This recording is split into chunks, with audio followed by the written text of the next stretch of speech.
Sometimes people have asked me, well, how did you end up supporting President Trump? In many ways, I think the campaign I'm running is not particularly partisan. However, there are realities about running for office in the US. But look, he's not on the ballot, and this is a point of choice for California. Steve Hilton, once a British political strategist, now a Trump-backed Republican running for governor of California. Do you agree with his decision to go to war in Iran? Well, look, I'm just focused on this race. You really don't think the voters of California deserve to hear you express a view on that? You're trying to be a leader of the state. No, I understand, but there's plenty to fix and focus on in California. From Bloomberg Weekend, this is the Mishal Husain Show. Over the next few months, the US political climate is set to become even more intense as we approach the midterms. This November's set of elections will mark the halfway point between one presidential vote and the next. And while the main focus will be on Congress and whether the Democrats can seize control of one or both houses, there are some fascinating races elsewhere. One of them is the race to be the next governor of California. It's a notable Democratic-leaning state, but it has had Republican governors.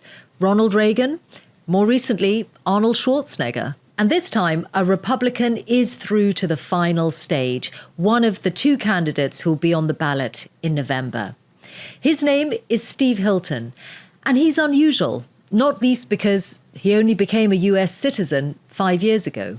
He's someone whose name I've known for about 20 years from his time embedded in UK politics, working for the Conservative leader David Cameron before and after he became Prime Minister. So when I saw Steve Hilton's advance through the California governor primary, I knew I wanted to understand it. He's up against Democrat Xavier Becerra, who used to work for Joe Biden. But California is such an important place economically, not just in US terms, but globally. And that means this conversation does go beyond state matters. Above all, I hope that through it, you get a much better sense of the man who wants to be California's next leader. How are you doing? Hello, I'm very well. How are you? I'm very well. Great to see you. Thank you for saying yes to my email out of the blue. How are you, most importantly? Good, thanks. On to the next round. Well, yeah, I know. Absolutely. It doesn't stop. Well, next round of interviews or next round of the campaign? The campaign, the next fight, there's no break. We got to keep going. There's not much time now. Well, look, we'll talk about all of that. And it's been a remarkable few weeks for you. You've obviously been involved in politics for a long time. You've been a strategist, you've been a political aide, you've been a commentator on Fox News. I'm still curious about the moment when you decided to run for office yourself, because that's a very big decision to make. I don't think there was one specific moment, but there was a period of time that I can recall. As you mentioned, I'd been a host on television, a most unexpected turn in my career in media. I greatly enjoyed that.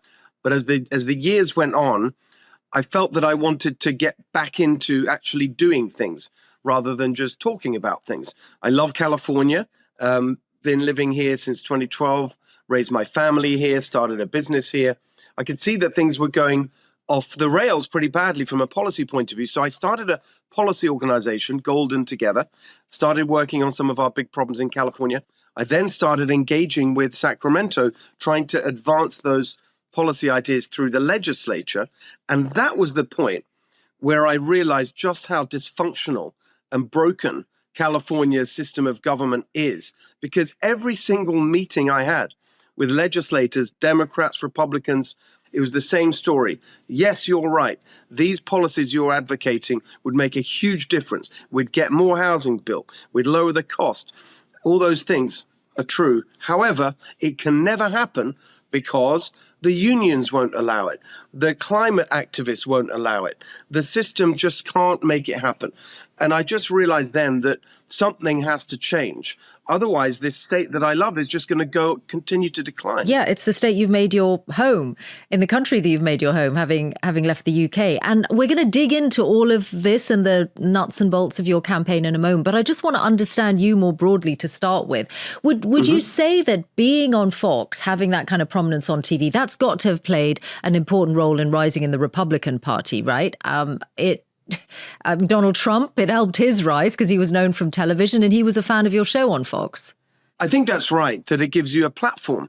But I think it's that combination actually of media experience, policy and government experience and business experience that actually is a good fit for this role, not only of running for governor, but as I plan to be being the next governor. But when did you actually become a Republican? Because 2017, you were very clearly saying you weren't partisan and you were neither Democrat or Republican.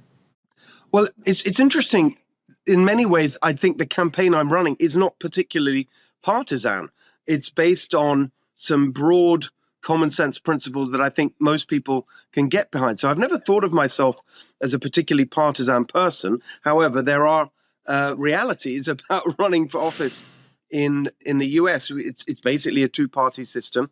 And of course, I identify very much with the principles that underlie the Republican Party, just as I do the Conservative Party, where I worked for some years and was part of a coalition government led by a Conservative Prime Minister. The basic ideas that you would associate with the centre-right are ideas that I share in terms of limiting the role of government, enhancing individual freedom. Those sorts of things have always been part of my political philosophy and therefore connect very much with the Republican Party here in America. I, of course, remember you from your time in the UK, working for David Cameron, before he got elected, after he became Prime Minister. You were part of that effort to detoxify the Conservative Party, to make it more electable, bring it into more of the centre ground, more socially liberal, more climate conscious. Are you still the same guy who did that? Oh, very much, very much. I understand that some people who haven't been following the intervening years may look at that and say, well, it's very different. David Cameron's a very different personality to the president who's the leader of the Republican Party in America today. I can see that very clearly, but everyone has their own personal style. But the ideas that really drove that process of change for the Conservative Party, in particular, focusing on people who've been left behind, on dealing with poverty and inequality, on helping working people. That was a really big part of the work that we did 20 years or so ago with the Conservative Party. And that's a big driver of what I'm really arguing for here. And there's many other similarities as well. I think perhaps the broadest one is a sense of that I've always had, which is a sense that we need to put power in people's hands and enable them to fight back against establishments or systems or centralized power that benefits a small group rather than the majority of people. That's always been a really important driving force. Yeah, but what you did for David Cameron, the person who you still say you are, that is very, very far from not only Donald Trump himself, but MAGA. And I just wonder how you reconcile that, because you are endorsed by President Trump himself. What you're representing yourself as is, I think, more the Arnold Schwarzenegger wing of the Republican Party in California. And he's someone who endorsed Kamala Harris in the last presidential election. Well, I don't think it's quite as the boxes are quite as neat and defined as that. I'm endorsed by many different kinds of Republicans. Of course, political parties are coalitions, and as I say, I think this campaign, everything I'm arguing for, is not particularly partisan. The fact that we've got Democrats supporting the campaign is an example of that, and I think that what I've always tried to focus on is really the substance, the ideas, specific things. I'm a pragmatic candidate in this race, not an ideologue. The arguments I'm making about how we need to turn California around. We've got the highest cost of living by far. I'm not sure it's appreciated around the world, because you look at the headline for California. We're the fourth biggest economy. And there's a sense of complacency there on the part of the current leadership. They keep saying that as if that answers all questions. Underneath that, this is a state that's in real trouble, especially from an economic point of view. And the solutions there actually go across party lines. They're just practical things to make life easier for families and businesses. So I think this whole conversation around, labels and whatever doesn't really get to the point about what is needed in order to help California get back on track. Okay, but I don't think you can bat away being the fourth largest economy in the world quite so lightly. This happened last year. It was the fifth largest. Then California overtook Japan under Gavin Newsom. It doesn't feel like a failure to many people in the state, I would suspect, and certainly to people outside. Well, I think it does to many people inside because they're struggling to even live. That's why during Gavin Newsom's tenure as governor, nearly 2 million Californians have actually moved out because they can't live here anymore because it's so expensive. Let's just look at that number, the fourth biggest economy in the world. That's driven by two things that don't actually tell a story of health in terms of our economy. Partly, it's driven by a very small number of tech companies, fantastic success stories, which I strongly support. I'm very proud of the fact that we're leading the AI revolution in California. They generate enormous amounts of revenue, but not very many jobs. The second part of the story, in terms of the size of our economy, is that it includes the size of government. They've doubled the budget of the state of California in the last 10 years or so. Meanwhile, the results on every measure, education standards, the quality of our infrastructure, the highest unemployment rate of all 50 states, the highest poverty rate of all 50 states, tied with Louisiana. I think if we don't change direction this year, California really is heading for economic disaster. I've heard from so many business leaders that they're waiting to see what happens in November. And if we don't vote for change in California, they're out. And the exodus of businesses from California that you've seen in the last few years could turn into a stampede. So if California is doing that badly, I want to put two other points to you. One is whether you think there is something longer term going on that is affecting the poorest in California and elsewhere. And that is a long-term decline in living standards that's happened over the course of the last 50 years. So it's not about the Democrats ruling California now. It is about something more systemic that reflects poorly on American leadership for decades. Well, I agree with you, actually. Sometimes people have asked me, well, going back to your earlier conversation, how did you end up supporting President Trump? I do remember back in 2015, I for the first time saw this chart based on US data. This is going back 10 years now, 11 years, showing the earnings of the majority of workers in California. I think the technical term was non-managerial, non-supervisory workers, roughly 80% of the workforce after inflation. And it's basically a straight line, just flat. So through Republican and Democrat governance, in 50 years since 1974, I think it was. Basically, the economic position Angus Data, of most Nobel Prize-winning economist, has done the seminal work on that. And I don't know if those are the figures you're referring to, but he's absolutely laid this out for the last 50 years. But that's exactly why I think the challenge is much broader than the political points you're making. Mm-hmm. It is one about choices that America's leaders have made. Right. I agree with that. And I think that there needs to be a much bigger emphasis on the gap between the very top and the super rich and so on. Of course, that's been in the news with the SpaceX IPO and so on. I think the real issue is the fact that you've got so many people in the lower end of the income scale who just feel stuck, and that social mobility is gone. I think that's absolutely a broad point. However, within that, one of the great things about America and our system here is that you've got this experiment in policymaking through the federal system. The fact you've got 50 states that do things a different way. And even within that overall framework, which I agree needs serious reform, some states are doing better than others. And you can see it in the fact that people and businesses are leaving California and moving to states with more welcoming policies to business and where the cost of living is much lower. Texas, Florida, Tennessee, even our neighboring states, Nevada. You've got a lot of evidence now that the high tax, high spending, progressive model of governance that you see in the blue states, as they're known, like California, like New York, is not working. We've had 16 years of one-party rule in California where one party's controlled everything. There's really been no barrier to the democratic philosophy being implemented fully in California. The results are among the worst in the country. But, you know, on people leaving, there's an aspect of this on which you could agree with Gavin Newsom, which is that he is trying to stop the wealth tax on billionaires that's been proposed by one of the Labour unions. He's determined to try and stop it because he thinks it will drive more people away. So area of agreement, yes, between you and Governor Newsom? Very much. Although I have to say, given his close relationship with the unions, I would have hoped he would have acted sooner to stop that even becoming a consideration. For example, right now, there's a process going on in Sacramento, very typical it's kind of horse trading process where it's possible that the union itself will take it off the ballot. Now, because they're negotiating some other kind of agreements. That could have been done a year ago. Yeah, but he's working on this. And then we he's working on this, that's the point.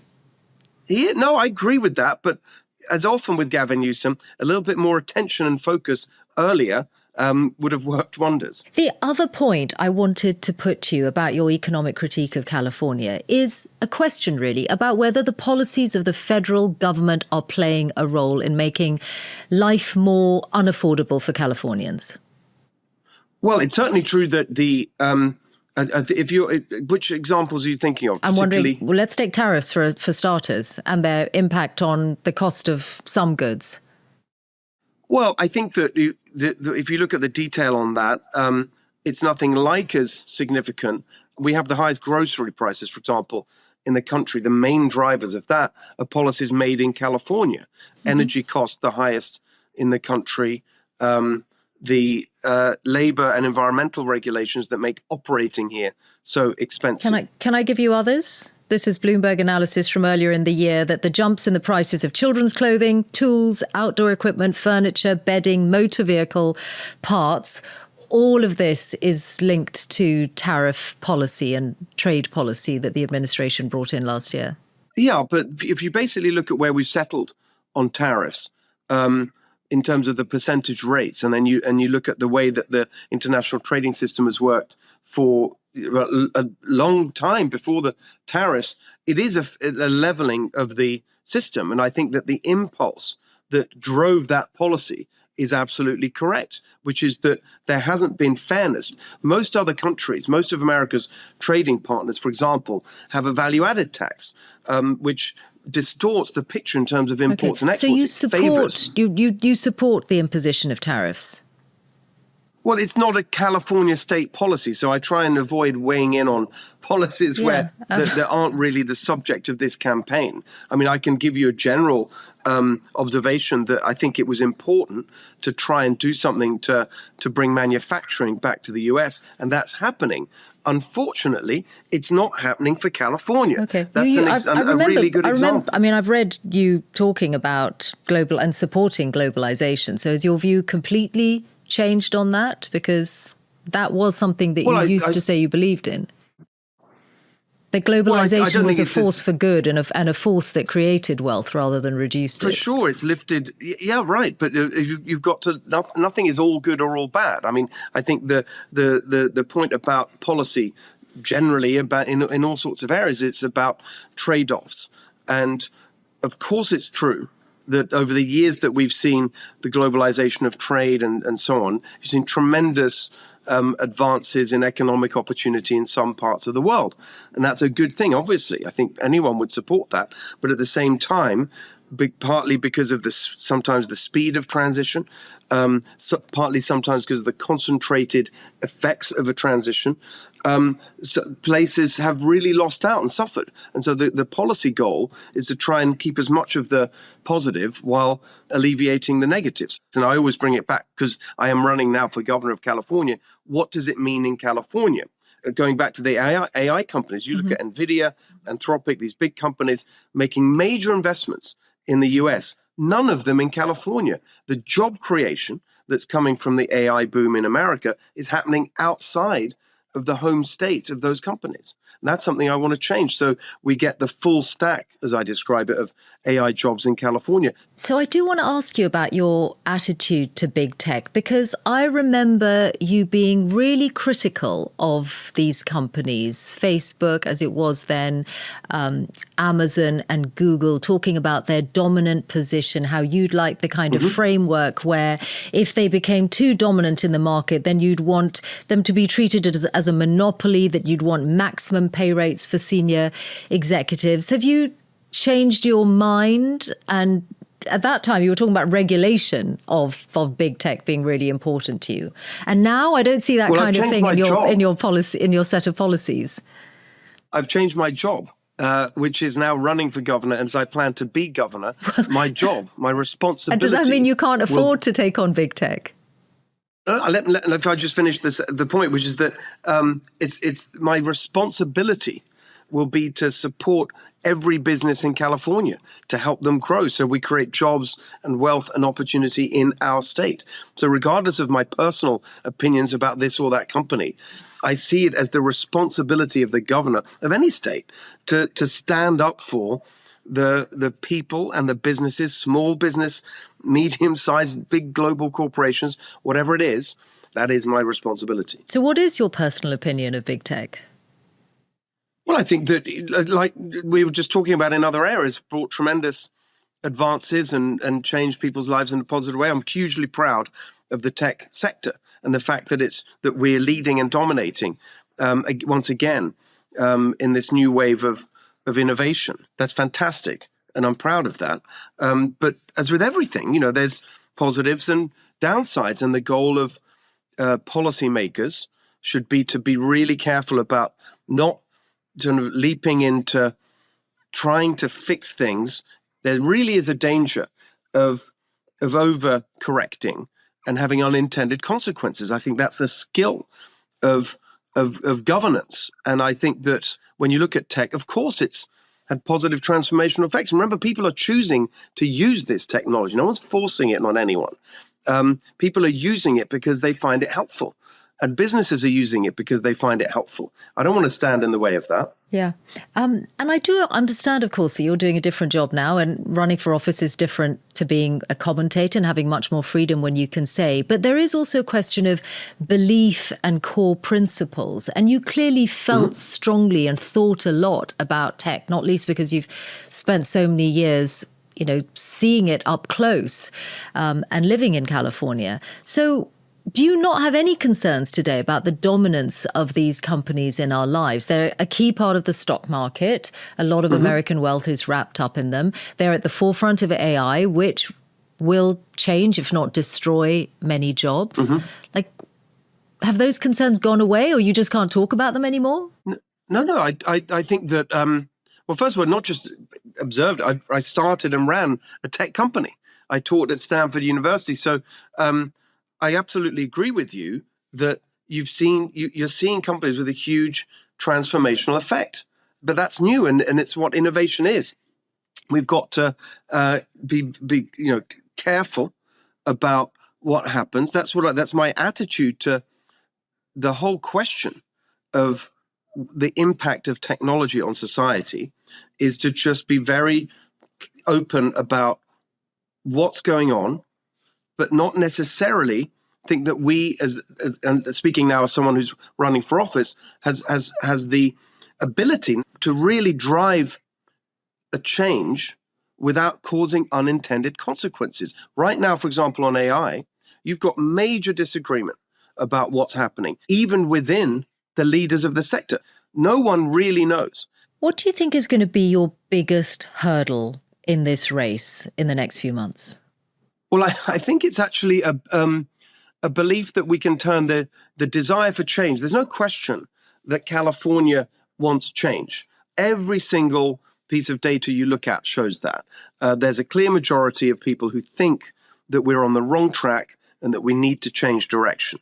Now, what you've got to do is close that gap between the desire of people for change and actually voting for it by doing something that they haven't done in sufficient numbers in recent years, which is actually voting Republican. And so my job is to say, look, I'm running as someone with a positive, pragmatic plan for very specific benefits that will help you in your life. $3 gas, cut your electric bills in half, your first 150 grand tax-free, starter homes for young people so they can afford to buy a home in California. These are positive, practical things.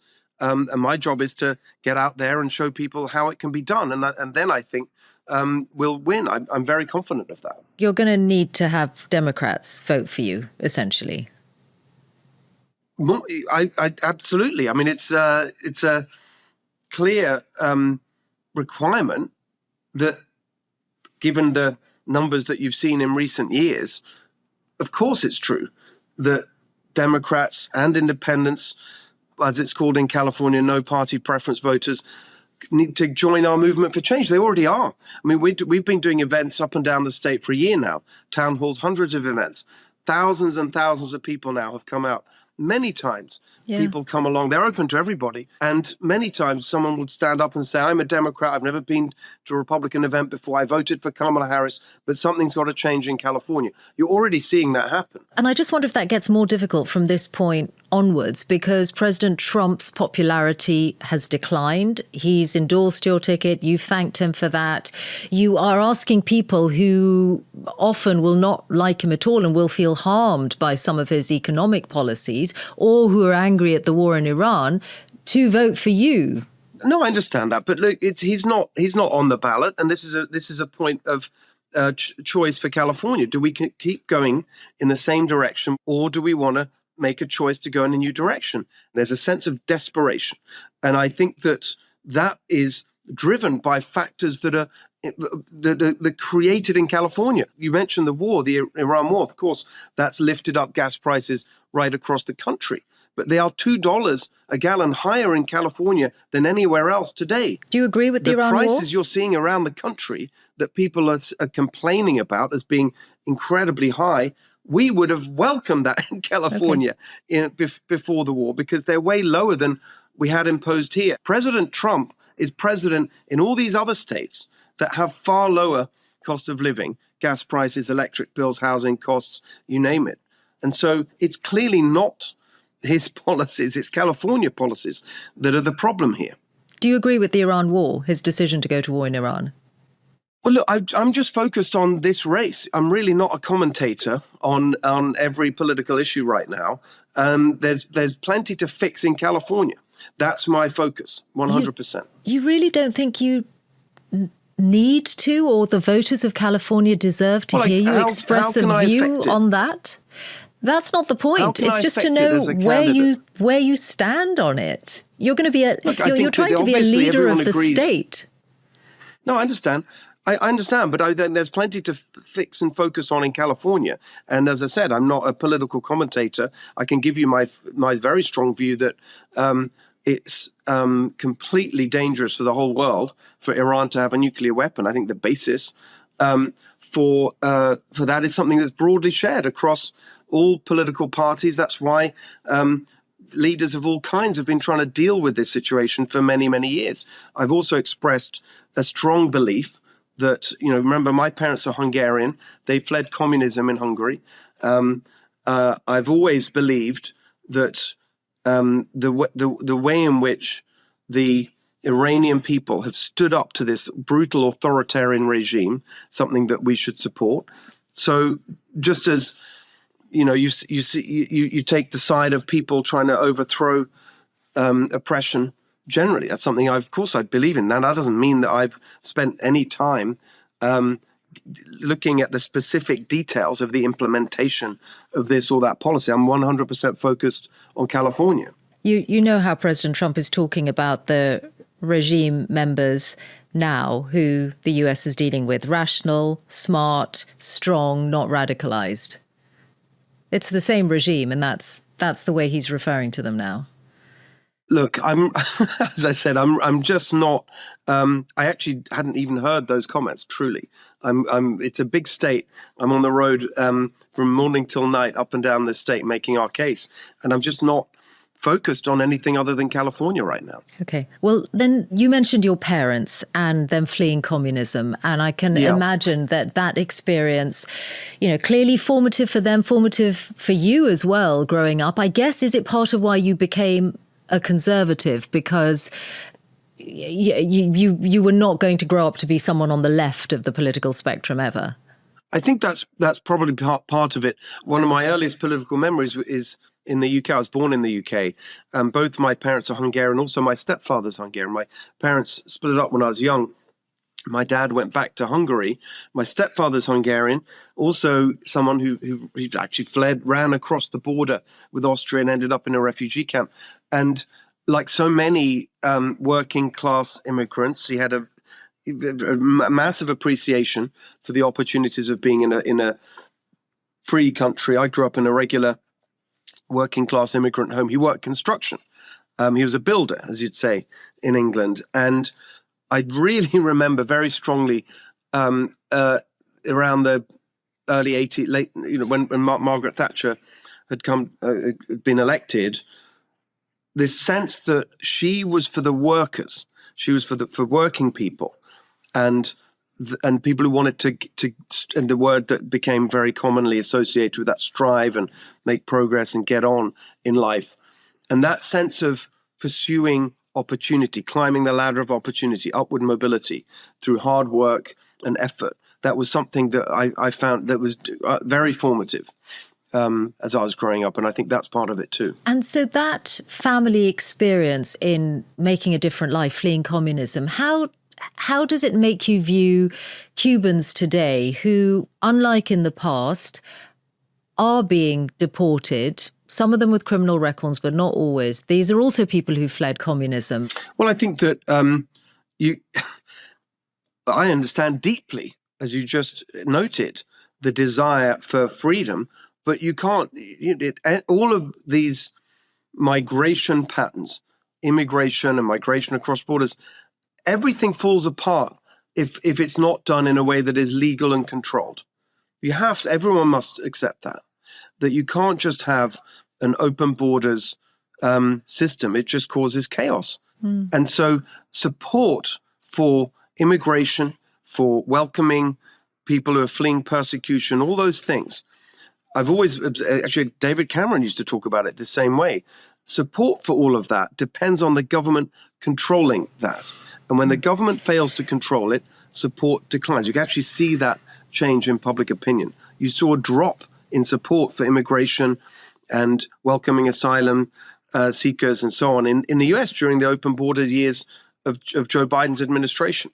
So I think that you've got to combine the desire to offer people that opportunity with a sense of orderly management of that process. Isn't the example of Cuba a bit different in the context of the United States? I'm not sure what you're referring to specifically. Because of fleeing communism, that the US has traditionally I don't suppose you're arguing that anyone who wants to flee communism should be automatically accepted anyway. There are many Cuban Americans today who feel very upset with the deportation of Cubans for precisely that reason. I guess you're telling me you think they're wrong. Well, I actually don't know specifically the cases you're talking. Are these illegal immigrants? I don't know exactly what you're describing. I mean, they are people who've entered the United States from Cuba, and now they are being deported. Well, yeah. Did they enter legally or illegally? They would have entered and now been undocumented. But that has been the case. Illegally? That has been the case for a long time. But previous administrations didn't deport them because there was a certain protection for Cuban Americans that was different for others. And that has changed now because of your family history. I'm just wondering what you think of it. No, I don't think my family history means that I support illegal immigration. I don't see how that follows at all. I think it's very important that we try and approach it in a calm and reasonable way, lower the temperature. I think there's been far too much divisive, performative rhetoric on the Democrat side. I think most people agree that immigration is a positive thing, but should be managed and controlled by the government. That's a common sense position that I think the vast majority of people support. Yeah. And of course, you're an immigrant yourself. to the US and you became a US citizen a few years ago. You've renounced your British citizenship, which you didn't have to. Was it just awkward to be running for office being a dual national, or did you really feel that you just didn't want that passport anymore? No, I feel very strongly that you're asking for people to put their faith in you, their trust in you, and to make a commitment to you. And I think you're obliged to make a commitment to them and say, I am 100% all in for this country and this state, which I am. But I wanted to have absolutely no doubt about that in anyone's mind. Is there anything you miss about the UK? Well, not particularly. I mean, obviously friends and family, but we get back usually at Christmas time and see people. And so I love California deeply. I feel at home here in a way that I haven't ever before. And I'm so proud to be an American, proud to be a Californian, and really honored to be in the position I'm in, which is to actually do something, you could say in a way, to repay the incredible opportunities that I've had here and to restore that idea of the California dream, which is a very particular thing about our state that other states really don't have, to really try and bring that to as many people as possible. There's really nothing you miss? The pint in the pub, tea and biscuits? That's a fair point. I do. That's right. When we go back to London, one of my first moves is calling a friend or meeting up with a friend. Say, yeah, we got to go to a pub. That's a fair one. How do you think the next few months are going to be? I mean, they're going to be grueling, right? You're going to be on the road. Yes, probably even more than before. It's an honor to do it. Truly, it's an honor to do it. It's such a struggle for people in California. And I feel this tremendous sense of responsibility to not let them down. And that's why on election night, when we got the first results and it seemed that we were going to be okay, my feeling was overwhelmingly just relief. Truly, that this is good. We haven't, we haven't let people down. The people who place their real faith in you being able to help lead a change. And now it's a very clear choice, actually, very helpfully clear, because you've got my plan for change. And on the other side, Xavier Becerra, who's the living embodiment of more of the same. And so it's a really clear choice for California. And I'm excited about being on the road and putting it out there for people. Would you like President Trump to come on the road with you? Look, I think I haven't thought about that, honestly. He's got a lot he's focused on. So I don't suppose that's something that he's thought about either. I feel he might not be an asset to you on the campaign trail in California. Well, a lot of people voted for him. More people voted for him in California than in any other state in 2024. Of course, that's a function of being a big state. But I would just say that California is actually more of a Republican state than people think. And I get a very strong sense that there's a groundswell of people who've felt that it's just not possible in these years of one-party dominance, that actually change isn't possible. And part of the reason I'm running a campaign in such a high-energy way, which people say they haven't seen for a long time, is to try and get that sense of belief back that we really can do this. Steve Hilton, thank you very much. Great to be with you. Thank you. And that is where we left the conversation. If you are a Bloomberg subscriber, you can see the written version of this with my notes for added context and see pictures of how Steve Hilton has evolved over the years. That is all at bloomberg.com/Mishal.